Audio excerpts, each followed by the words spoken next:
Welcome to the Health on Track podcast. Let's talk well-being. Welcome to the Health on Track podcast, offering you a shot of wellness. I'm Hayley, Member Engagement and PR Manager at GIG Golf. Work-life balance, a concept to which there have been many theories, approaches and suggestions to achieving it. We're not here today to tell you that work-life balance is good for you, because you already know that.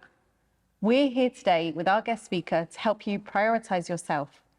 Maybe for you, that is work-life balance, and maybe it isn't. After this discussion, it'll be for you to figure out.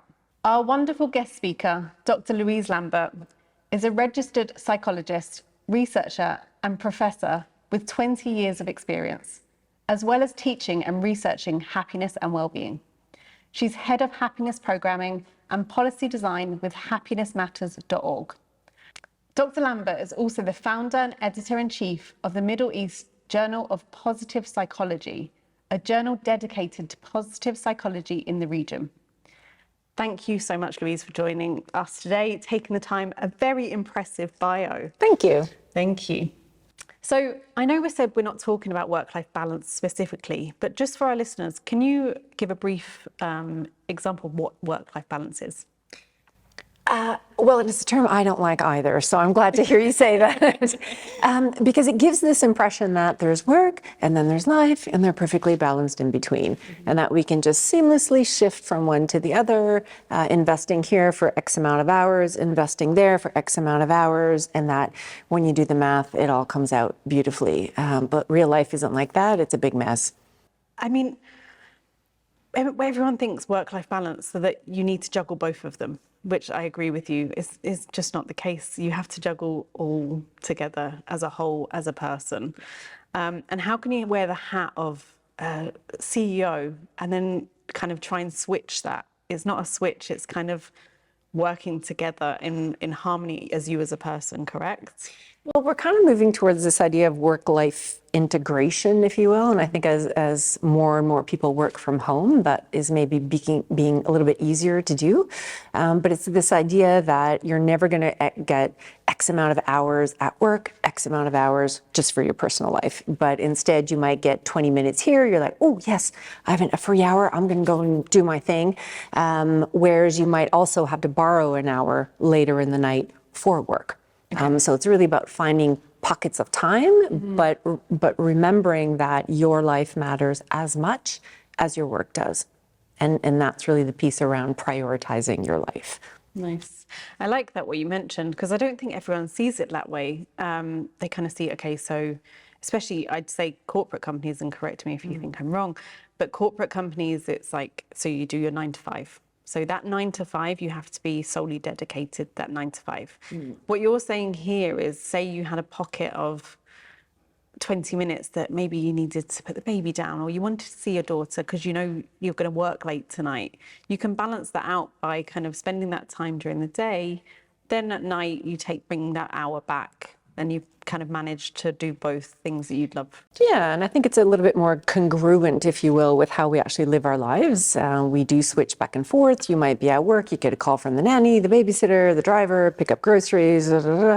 It's integrated anyways. We just like to pretend it's not, but we're kind of doing it anyhow. So this is really just giving ourselves permission to say, okay, listen, for the next 30 minutes, I really do need to be on a call with my daughter's school teacher, because that's the only time I can get to this after school parent meeting, which I can't go after school because I'm in a board meeting, right? So it's really kind of negotiating and being a little bit more flexible with boundaries. But again, always remembering that we are and need to be prioritizing ourselves along with those same work priorities as well. Because if we don't, it just doesn't happen. I was going to just ask you about prioritizing yourself. Why is that important? Well, one, nobody's going to do it for you. So it kind of ends right there. But two, if you don't prioritize yourself, you will become less and less productive, less and less performing. Your well-being will drop tremendously, and really for no good reason. So just an example, today I was kind of overwhelmed this morning, and I'm like, oh my God, I have all these things to do. And I know I really wanted to go for a bike ride. And what I would normally have done, and I think what many people do, is say, okay, I'll answer these emails, I'll do these calls, I'll do these tasks, and then my bike ride slides all the way down to the end of the day, at which point I'm tired, and then I skip it. And I thought, you know what? Sofa instead. Exactly. And I thought, I'm not skipping it. Opposite of what you wanted. Because I skipped yesterday, right? So this is not going to happen. So I call my partner and I'm like, stop calling me. I'm leaving for an hour. I'm not responding. Like, I don't care what you do. I'm just not. Bye. Click. And, you know, sometimes we're afraid of prioritizing ourselves. We're afraid of putting those boundaries. We're afraid of saying, no, I'm going to do this. And when we do, nothing actually happens. So he just sent me a bunch of happy face emoticons laughing. And I'm like, what was I worried about? Off I went for my bike ride, came back. The place had not burned down. Nothing had happened. And I was glad I did it. And yeah, I'll replace that hour a little bit later, but I got myself in. So I'm good. Yeah, I love that. I love how you, well, congratulations. Thank you. My little 42 minutes. Yay. Oh, it's one thing I dislike, but I do like swimming, and I feel like I'm going to start prioritizing that. But after this session, I feel like you're going to make me start prioritizing myself a bit more. Good. Yeah. So thank you. Why do you feel like people don't prioritize themselves, and they put all their effort into the works and they don't have enough time and energy for themselves, or maybe their family as well? So they wake up, they have their family, they prioritize everyone in their family. And I'm sure you've heard this and seen this a lot. And often they burn themselves out by prioritizing everyone else, including their work and their management, and come home, they kind of make sure the family's okay. They feed the family. They forget to feed themselves. Yeah. And there's like 8% left in the battery. And even if you want to at that point, you can't. There's really nothing left. I think sometimes we are just maybe overly optimistic. We think, oh, there's plenty of time. I can do this. I can organize this. We are terrible at budgeting time. So whatever it is you need to do, just double it. Because that's how long things actually take in reality. It's never the 12 minutes you think it will be, because you have to organize, you can't find a pen, this person didn't return the email, somebody just interrupted you, you have to get a glass of water. That took 12 minutes right there. Yeah. So we're not good at budgeting time for things. I also think sometimes we try to be superwomen, supermen. You know, I'm going to do this, I'm going to do that. We're constantly fighting against time as though like we're going to get a medal at the end. Like, yeah, I conquered it. Did everything. Nothing happens, folks. Right. But, you know, we kind of get into this racing or championship mentality. I don't know why. Maybe that's our competitive side. And again, we're fighting against time. And maybe it's about how do I work with time instead of fighting against it. I also think sometimes it's a sense of guilt. It's like, well, I have to do all these things. This is what I'm getting paid for. Yeah, you're right. You're also maybe not technically getting paid for, but you actually also have equally important work, and that is your health, your kids, your partner, your recreation, your learning, your professional goals, your whatever that is. And those matter as well, because nobody will compensate you for that if you don't do it. So you kind of must, even if nobody's paying you immediately. So there's a lot of reasons why we need to prioritize ourselves, but we're just not very good at it. Yeah, I can definitely relate to that. I mean, in terms of prioritizing yourself, what if someone doesn't know what makes them happy? So like obviously going for a bike ride makes you happy. That's your sense of peace. That's your sense of... Well, it's more not going for a bike ride makes me unhappy. So I'm trying to like avoid what's going to make me grumpy. But do you feel like people nowadays don't really know what makes them happy? I think they do. I think everybody knows. So if I were to ask you, what's the one thing you wanted to do today and you didn't? Go for a walk this morning. Yeah. We all know what we need to do, and we all know what would make us happier, feel better, feel healthier, be more energized. Everybody knows it. It's that somehow we feel like we're not entitled to do it. We're not important enough to do that, but actually we need to get maybe a little bit more self-entitled. So I often tell people you need to take yourself as seriously as a CEO of a company would, because they are generally not shameless about time.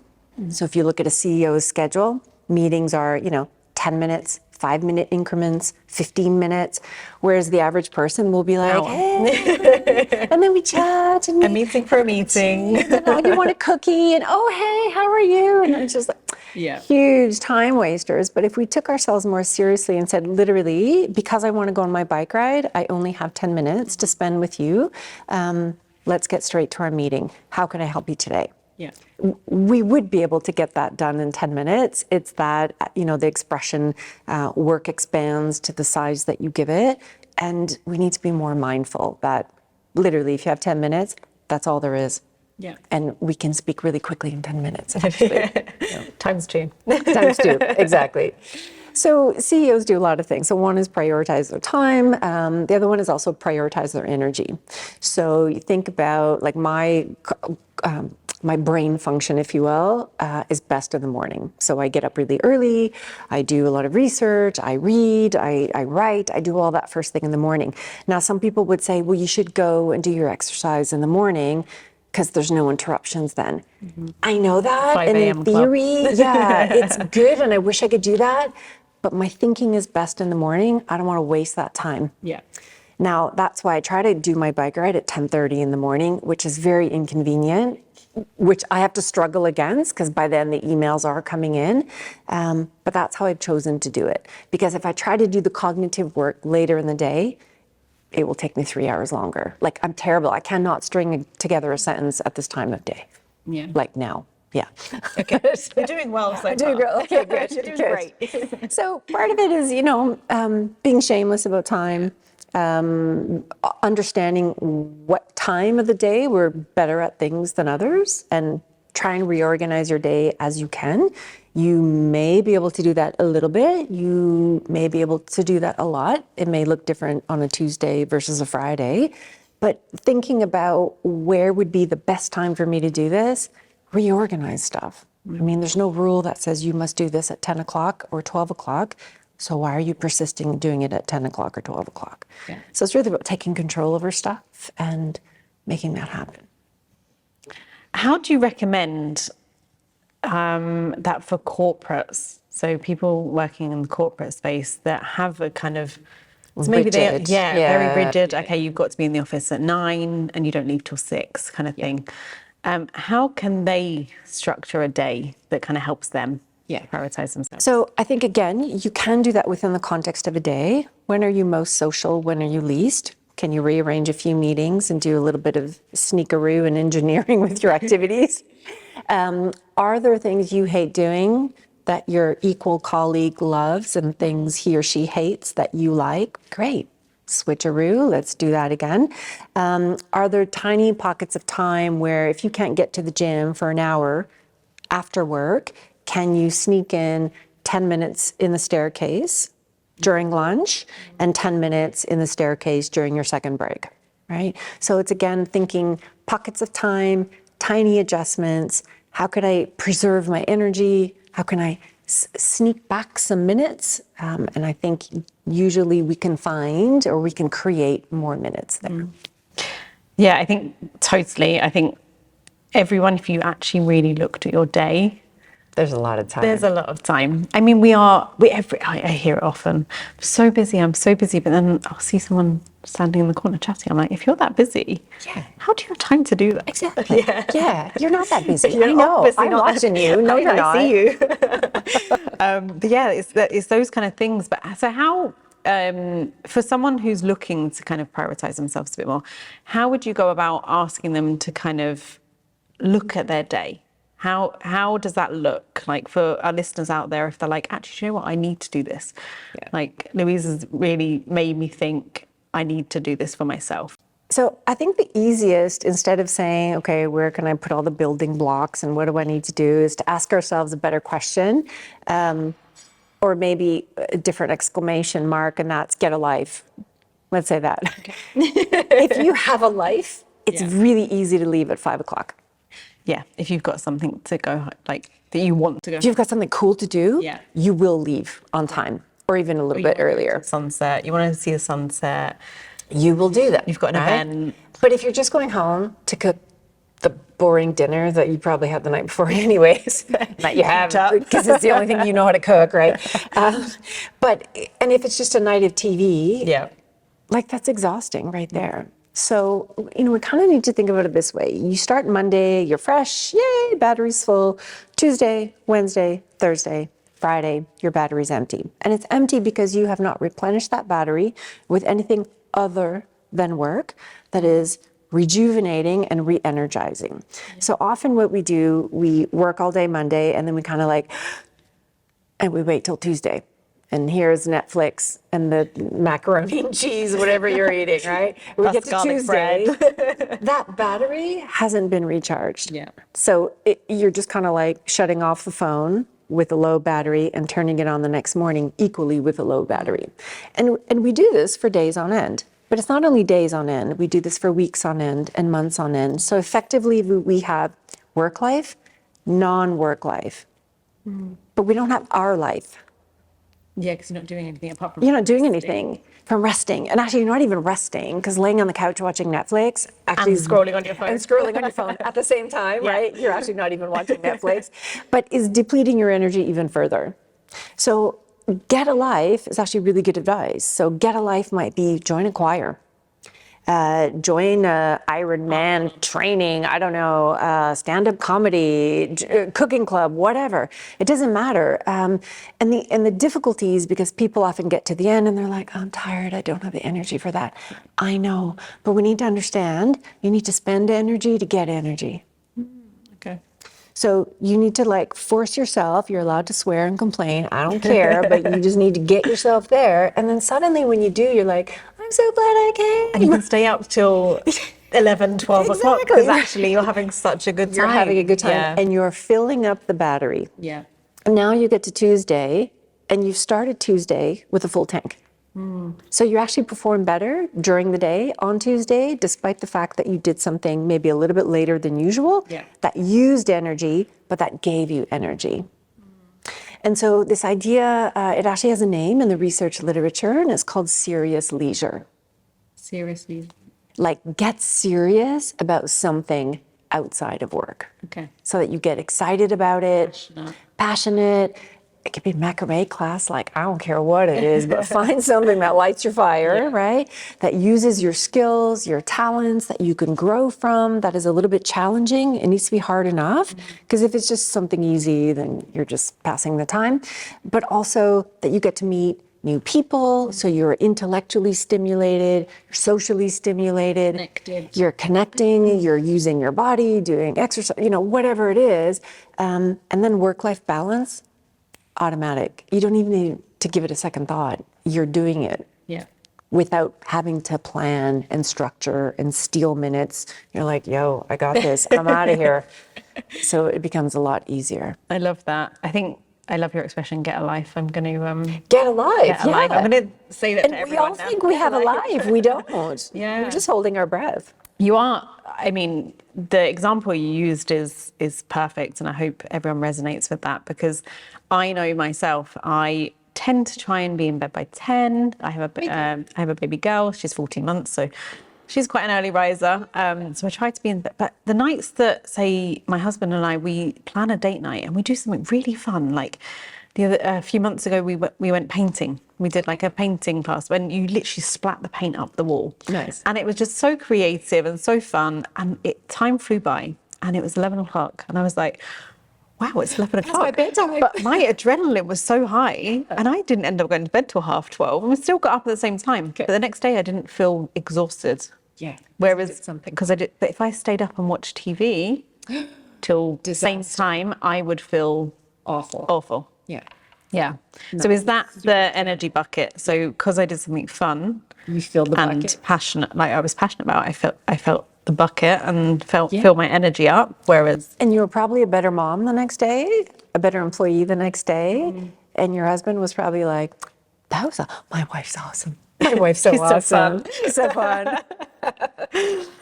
and like, how do we live in this? So obviously you said about doing, if someone was to do that every single night, do you recommend someone It's a lot every single night. Yeah. So what would you recommend? It's about your energy, right? I can only handle humans maybe like 2 nights a week that are like, I've reached my limit. That's I'm it. not talking anymore. I'm not talking anymore.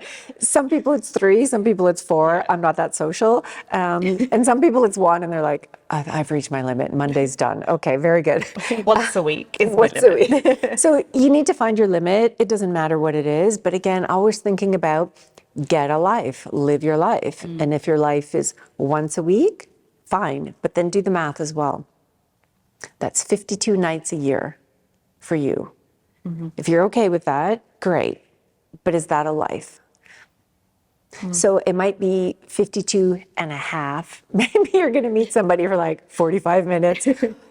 Maybe, to cut the commute home. Yeah.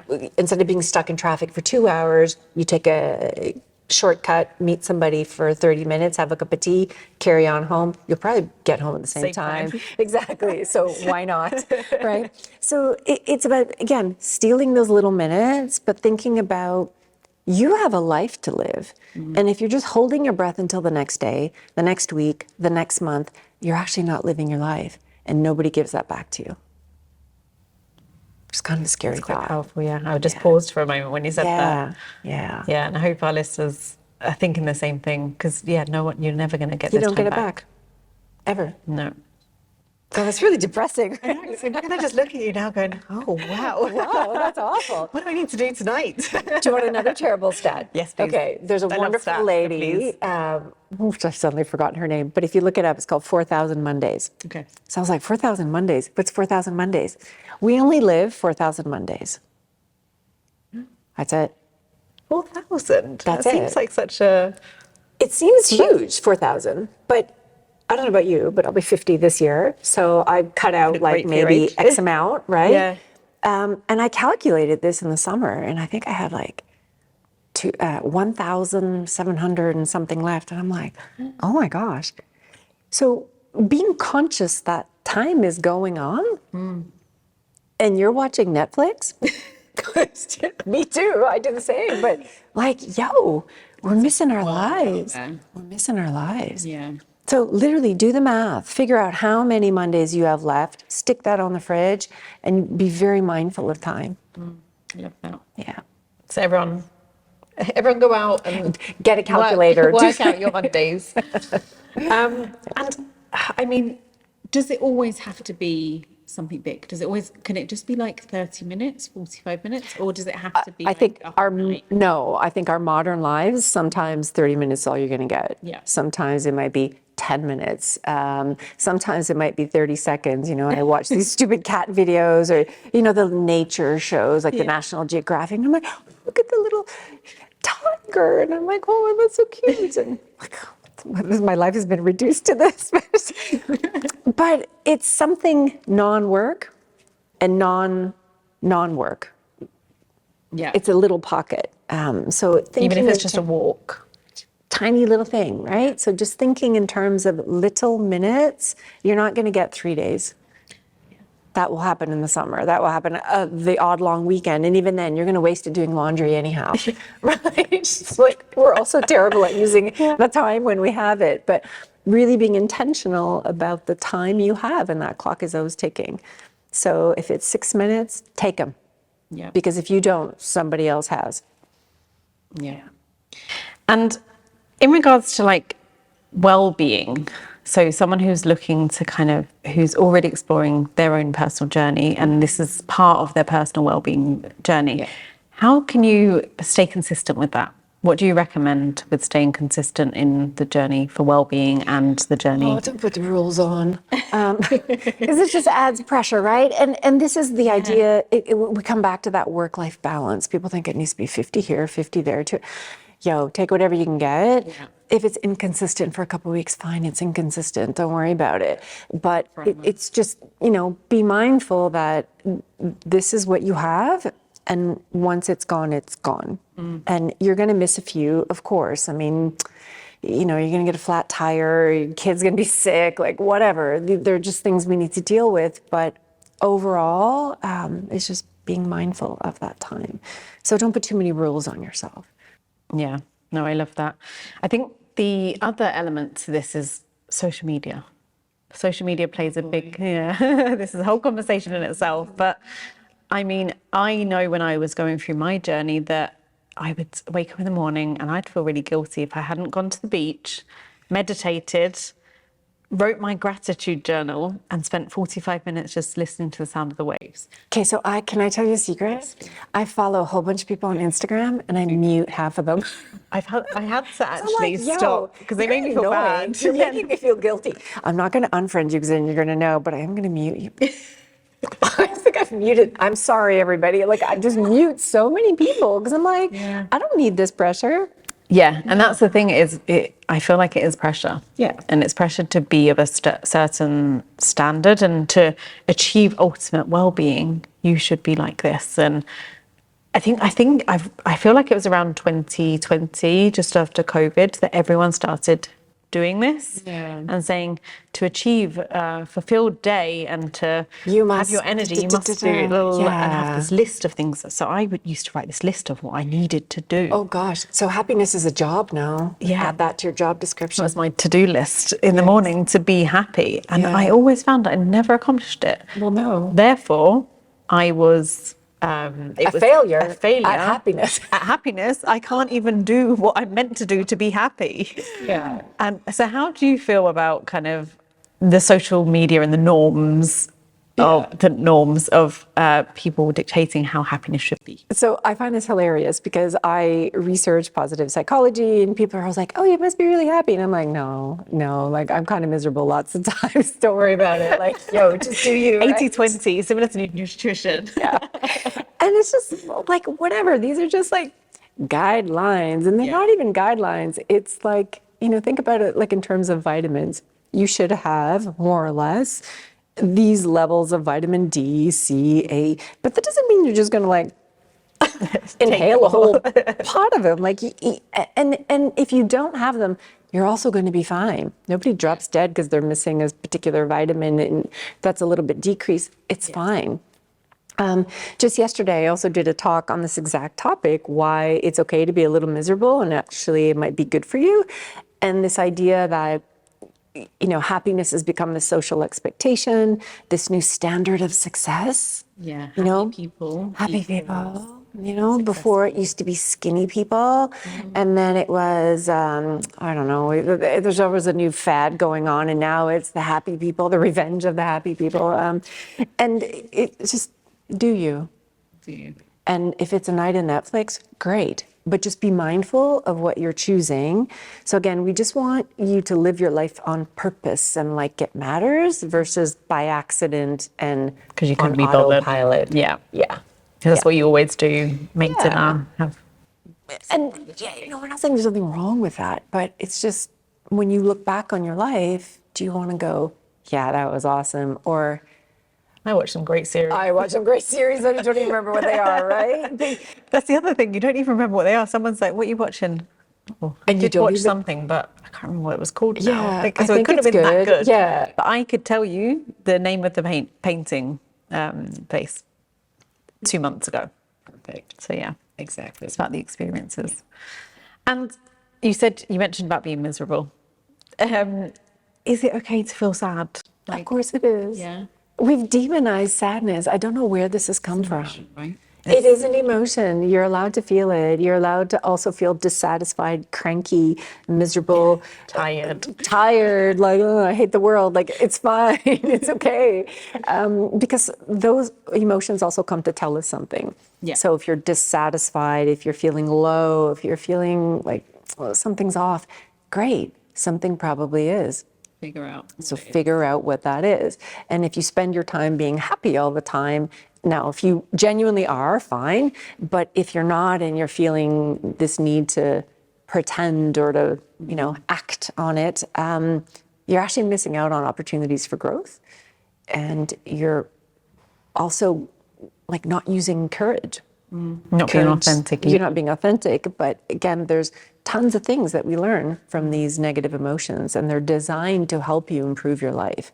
So if you ignore all these signals, your life stays the same. Now, you might be okay with that, but 5 years down the road, everybody's moved on to other things, and you're still like Instagramming. Yeah. Yeah. Yo, we've moved on. Yeah. Yeah. I think also vulnerability as well, it helps if you're able to say, actually, do you know what, something's wrong, you can be vulnerable. And I think I feel like we're coming out of that now. Yeah. And people are okay to share their experiences about a time when they maybe weren't as happy.